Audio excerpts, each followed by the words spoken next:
Суусамырда жол оңдоп иштегендерге арызданып чыккандан кийин акысын төлөп берди. Бул туурасында Транспорт министрлиги билдирди. Маалыматты биздин каналга кайрылган ишкерлер дагы тастыктады. Алардын айтымында подрядчы Альянс Капитал KG компаниясы июнь-июль айындагы акчасын толук берген. Ал эми августта иштеген 15 күнүнө кийинчерээк төлөнөрүн айткан. Транспорт министрлиги аткарылган жумуштарга жараша эмгек акылары этап-этабы менен берилерин белгиледи.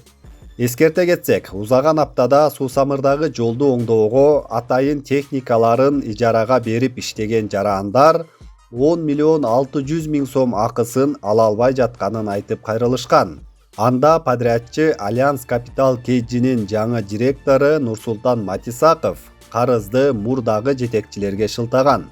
Ал эми транспорт министри Абсатар Сыргабаев 10 күндүн ичинде төлөнөрүн убадалаган болчу. Бир жума болосо да бир 10 күндүн ичинде төлөп берип калыш керек болгон. Мындан сырткары, министрлик жол куруу иштерин көзөмөлдөп, иш өз ыргагы менен уланып жатканын кошумчалады. Быйылкыга 85 чакырым жолду оңдоо пландалса, учурда 50 чакырымына асфальт төшөлгөн. Калган жумуштар аба ырайына жараша жасалаарын айтышты. 60тан ашуун атайын техникалар иштеп жатат. 200 жумушчу күчү бар. Бүгүнкү күндө аткарылган иштерден астыңкы катмар, нижний слой асфальт 36 километр иш аткарылды. Ал эми үстүнкү катмар жаңы технология менен салынган шыма 50 чакырым иш аткарылды. Аба ырайы быйылкы жылга ошо 85 чакырым мерчемделген.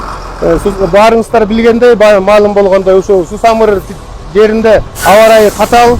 Эгер аба ырайы мүмкүнчүлүк берсе, ошо 85 километрди бүтүргөнгө толук аракет кылабыз.